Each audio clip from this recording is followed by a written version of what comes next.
think I'll go ahead and call this meeting to order now that everybody is seated. So let's start with you, Al. With the introductions, please. Al French, Spokane County. Susan Boyson, appointed member. Kevin Freeman, Small Cities Representative, City of Millwood. Chuck Haffner, City of Spokane Valley. Bob Lutz, appointed member. Ed Pace, Spokane Valley City Council. Michelle Fossum, Legal Counsel. Ann Pittsnogle, Recording Secretary. Mike Fagan, City of Spokane. Keith Baldwin, appointed member. John Snyder, City of Spokane. Amber Waldron, City of Spokane. Joel McCullough, Spokane Regional Health District.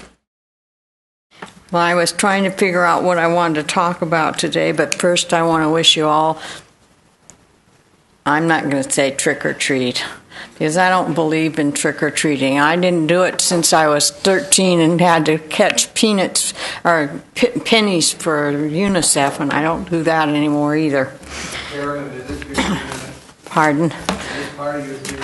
I don't think so. I'm going to say Happy Thanksgiving and Happy and Merry Christmas. And I want to talk to you about marijuana really fast, because I want to say, think about what it does to your lungs and to your body. Marijuana will cause tuberous cancer in the lungs. And I've done some research. If you want any information, I'm going to have to go back through all that, but I'm not going to. And GMO foods, it's done with fluorides and things like that that are very toxic to your body. So that's why people have been really looking the food on the shelves over, and I've watched that for the last few months at the grocery stores. They are very careful what they buy now, and they try to figure out if it's got anything in it that would cause them side effects from the plants that are growing in it. And it's not just, oh, here's the same old thing again. It is very important that you do really check on what GMO foods are doing to you, because you go to the doctor and they'll give you a shot, and you don't want shots. You don't want antibiotics, because some of them are based on the medicines that we are allergic to.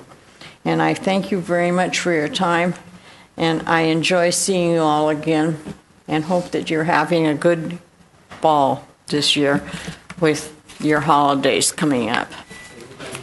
Take care. All right. Good afternoon. So today is going to be the second step in working with you to develop the legislative agenda for next session. I do want to note that the first item in your packet related to this was something that you requested at the last meeting.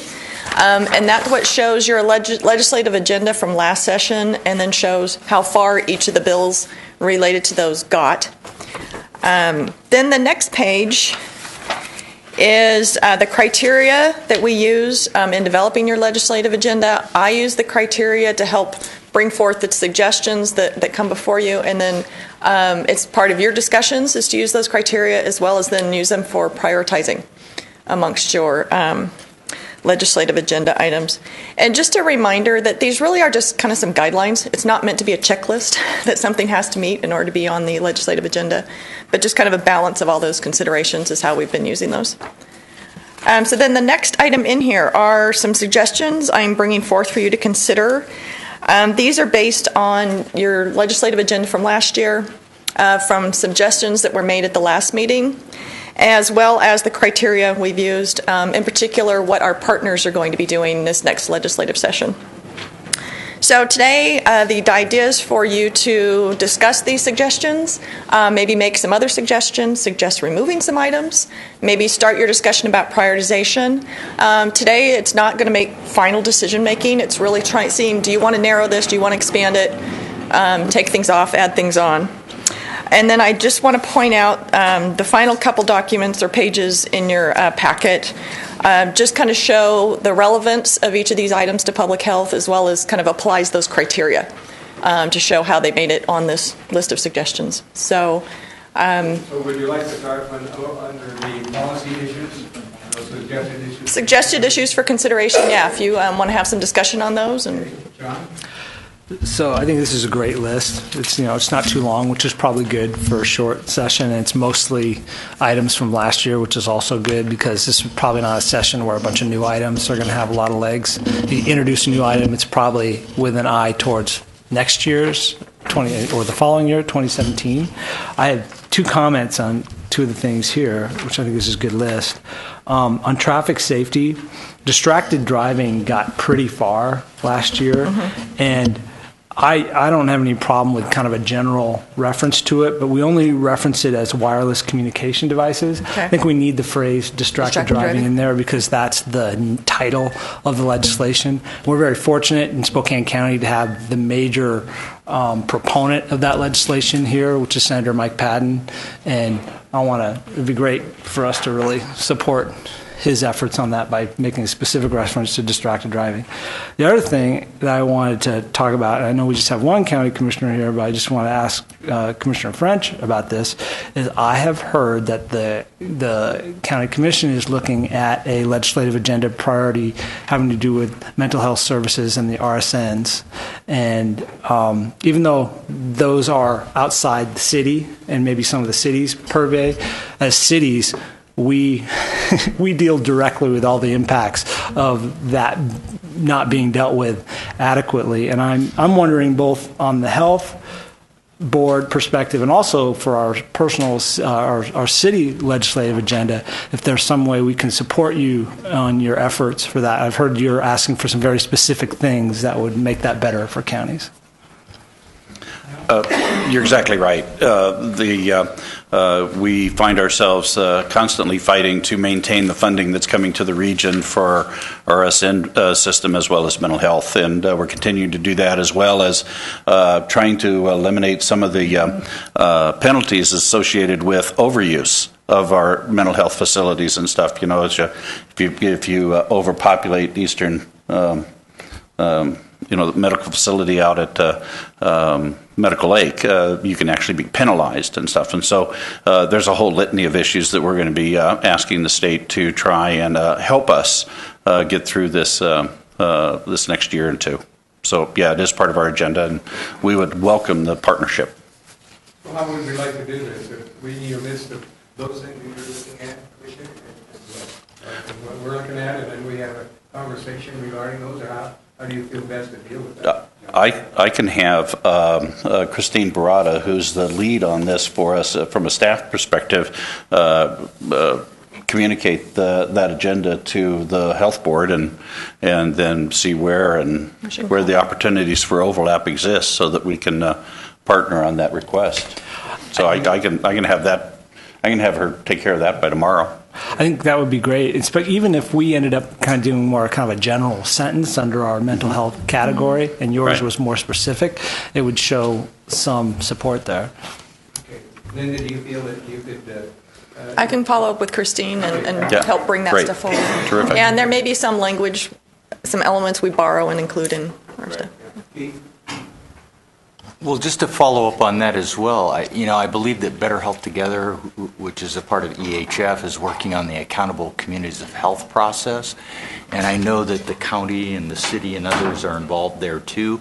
Mental health is one of the big issues in that larger sort of collaborative process too. So I wouldn't leave that discussion out of this either, because I think they're also doing some broad work around mental health issues because it's so important to a lot of other projects as well. So just...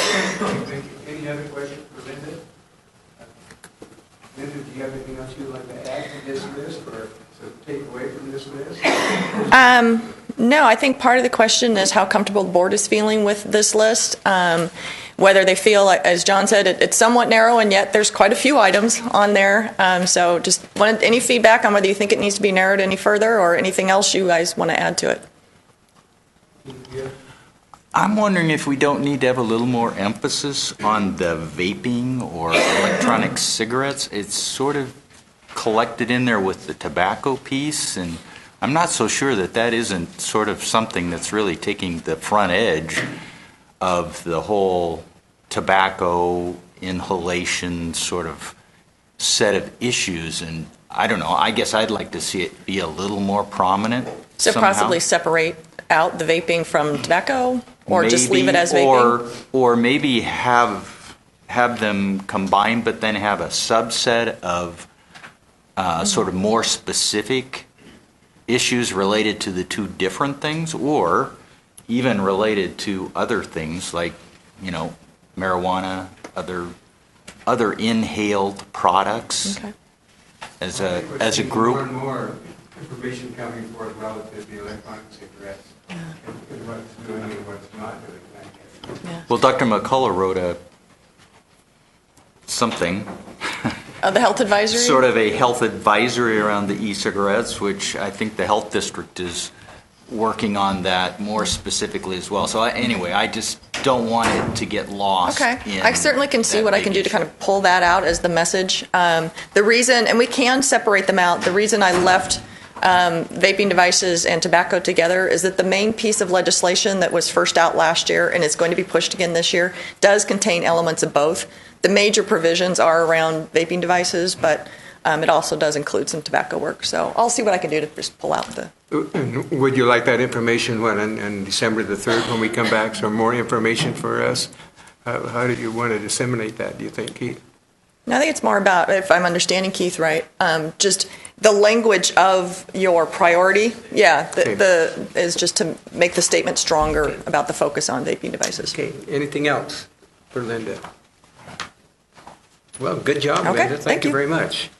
Well, Dr. Joel, now you're up. Please.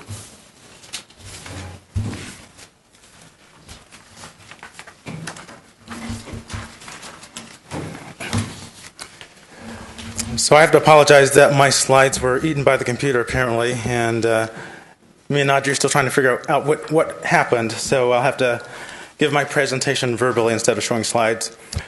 So my presentation this week was going to center around the opioid discussion that we started at last month's board meeting.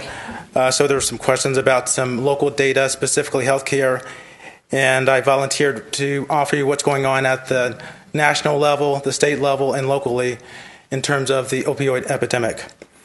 So as I said, that my slides are not available today to show you, but I guess the good news is with that is that we have a opioid poisoning fact sheet that's in draft form, and by the next board meeting we should have that available. So you'll have that data that I was going to show and additional data that will be available to you, including the information that we have on hospitalization rates by substance and death rates. So we'll have all that information for you next month. Okay, good.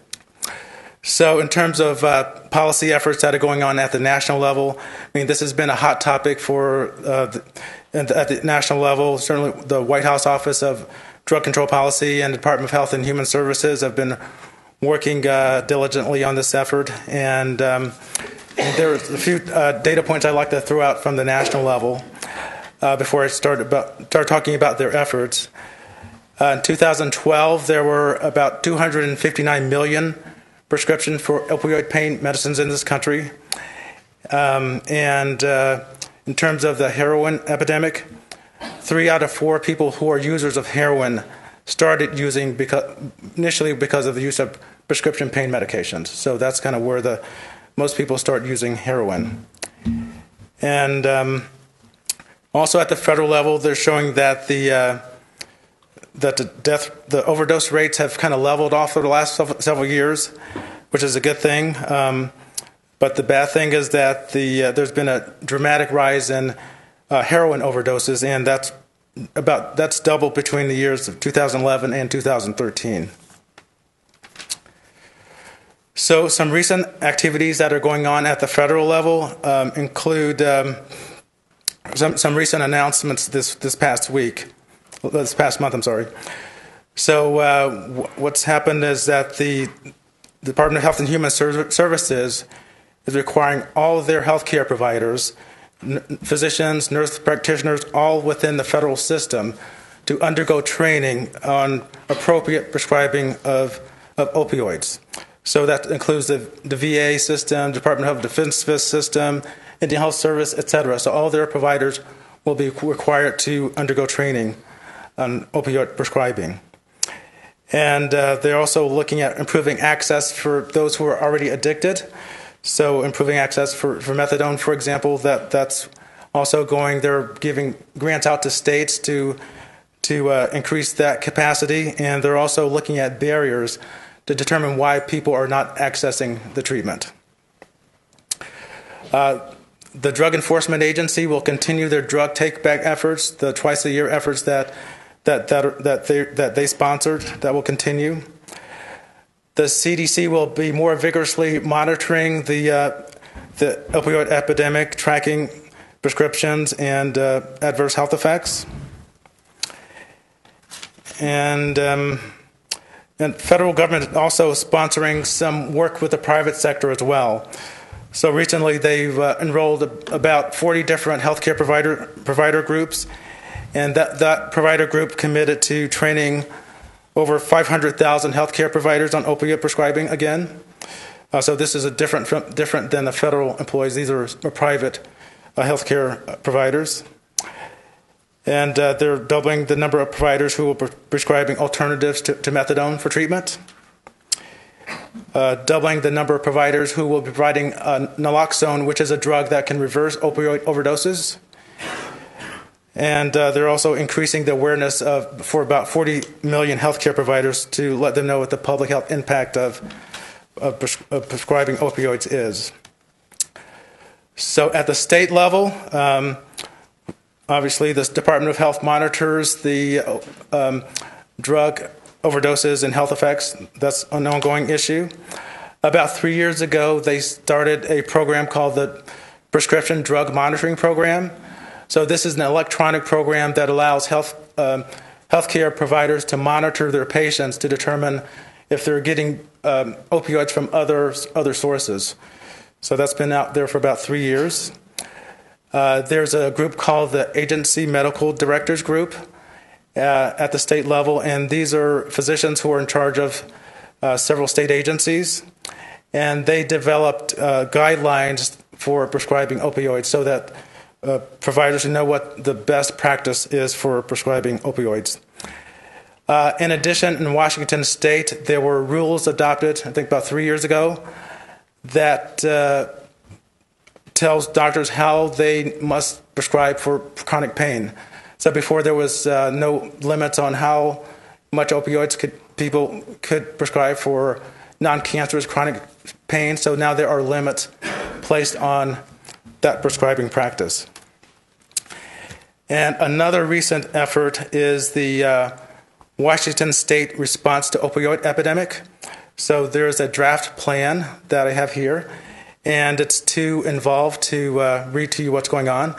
So, but what I'll do is have Ann put this in the Board of Health folder, Board of Health website, so that you can have access to that if you like. So what I will do now is kind of go over some of the highlights of that plan. Again, it's a draft plan. So there are 4 goals for the plan, and the first goal is to prevent opioid misuse and abuse. And one of the highlights for that goal is to educate healthcare providers on those guidelines I talked about, the agency medical director guidelines, so that they can prescribe appropriately, and also to promote the prescription drug monitoring programs. The second goal is to identify, intervene, to treat, support, and recovery of persons who have opioid use disorder. So some of the highlights of this goal includes educating healthcare providers on recognizing opioid abuse disorder, train them on appropriate screening and referral techniques, increasing access to medicated assisted treatment, which includes methadone, and also to promote the safe storage and disposal of opioid medications. The third goal is to intervene in opioid overdoses to prevent deaths.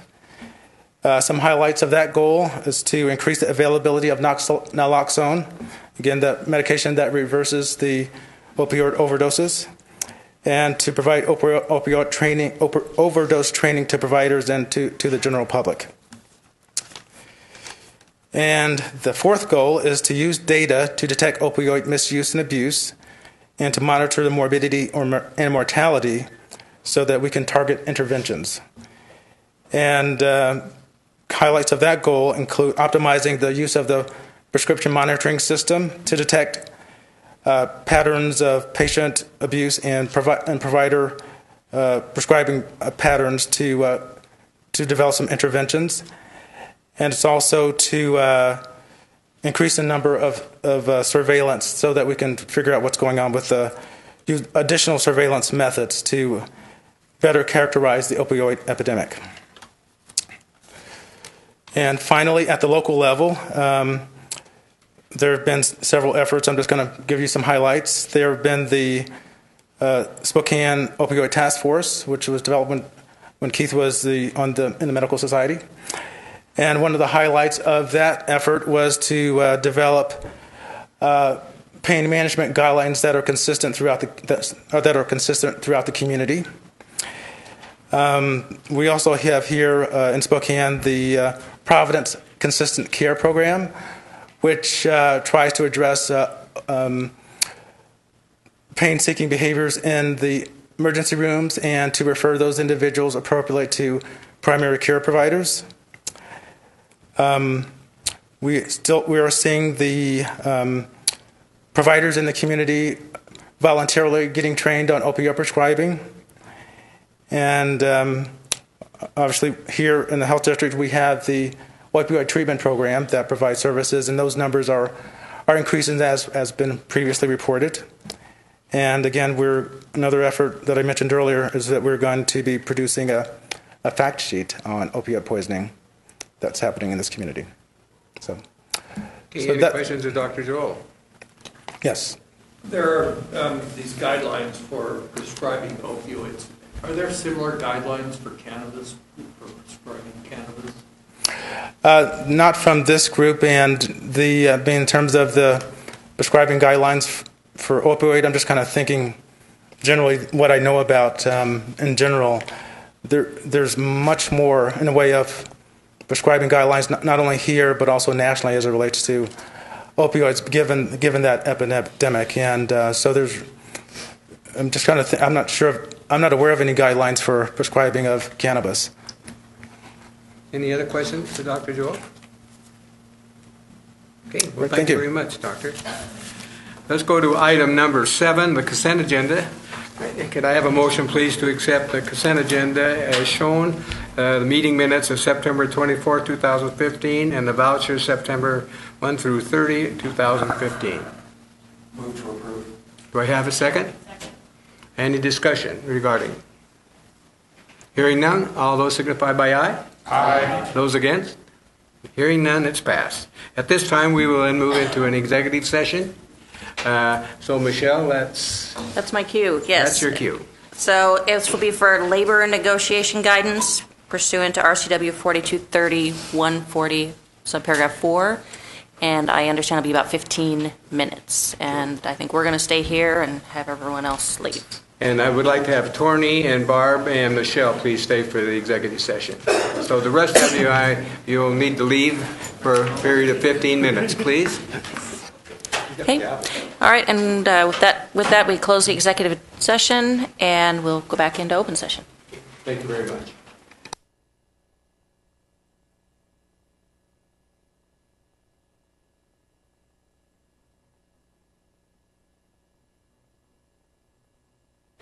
Do I have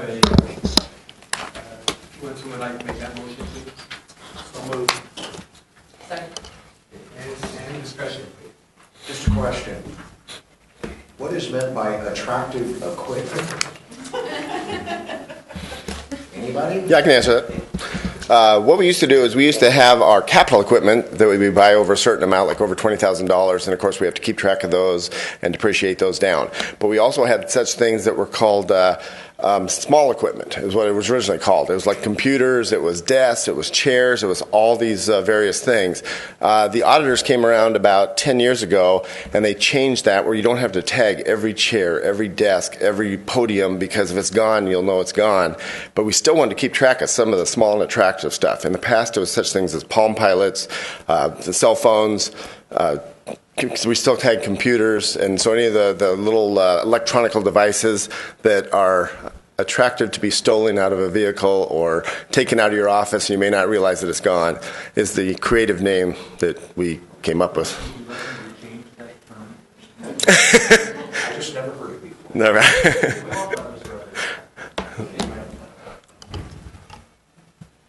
You ready?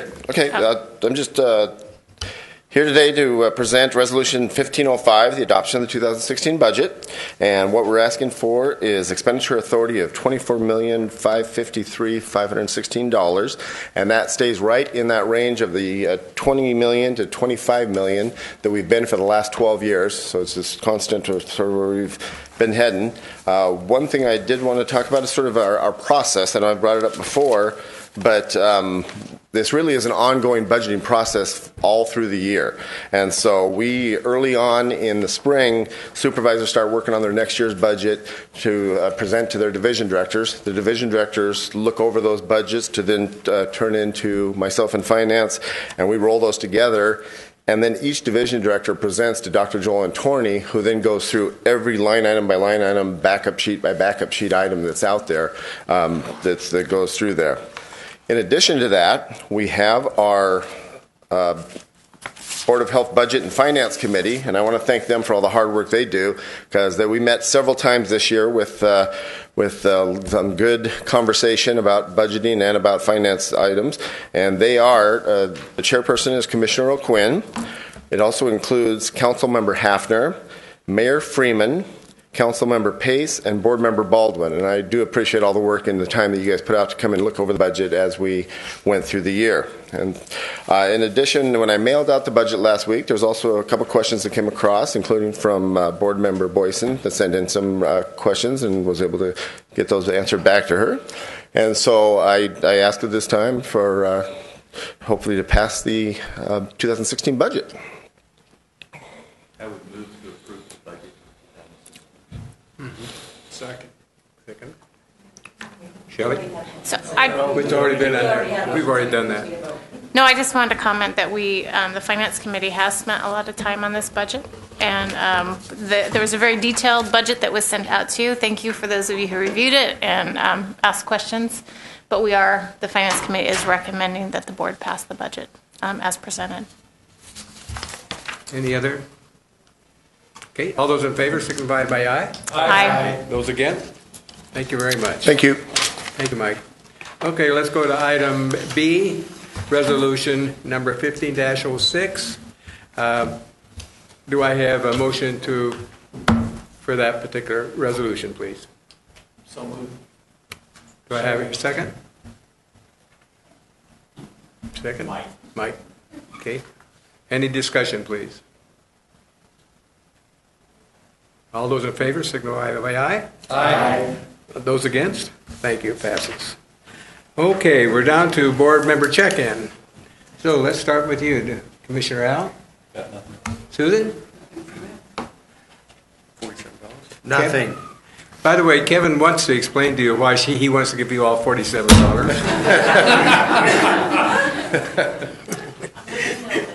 Maybe he doesn't. So that being the case, I have nothing further to say. So, Doctor? Mike? Yep. Could I just mention one thing? You can mention two things if you'd like. Okay, one thing. I did listen into Public Health Association webinar about health in all policies. It's an approach to looking at everything that goes into a policy statement around the construct of how it affects people's health. I thought it was very interesting, and the only reason I bring it up is I'm going to get the information that I got during the webinar to Ann, so she'll be sending it to you so you'll know why you're getting that. But again, I thought there were several tools in it that were helpful, and to see how other communities have looked at health in all policies. Not necessarily a minor sort of job to do when you're working with lots of different groups and stuff. But I thought it was interesting, and we'll get that information out to you. Thank you. Okay, thank you. John? In the minutes, if I noticed, and for Mike also, there was something stated in there that we were going to be looking at the Safe Streets Task Force, and that's something you and Mike are involved in. And we were going to be looking at that for Regional Drug and Gang Task Force and get some information back to us. Were you going to look into that, Mike, or? The way I remember that conversation, it was going to be the Board of Health that reaches out to SPD to see about coordinating that effort. Okay, all right. Then we'll go from there. Okay. John, nothing? Shelley? Amber? Well, I was just going to say that on Monday, the City Council in Spokane is going to consider adopting our first pedestrian master plan. And so just bringing that up since it's really trying to fulfill our comprehensive plan goals around good pedestrian activity and opportunities for people to, walk to work, walk to the bus stop, that type of thing. So I just wanted to, actually, Councilman Snyder, I'm surprised he didn't mention it because he's been a good advocate for trying to get this done. We've had several fits and starts at the city, so we're looking forward to considering that on Monday, and that will help us in partnership with all the other organizations we work with, like the state with Safe Routes to School, with the health district, with the walking school bus program, make investments in the locations where we need them the most. So that'll help us prioritize our spending to hopefully get better environments for walkability in our city. So. Okay, thank you. Do I have a motion to adjourn? All those in favor? Thank you very much. Have a nice afternoon.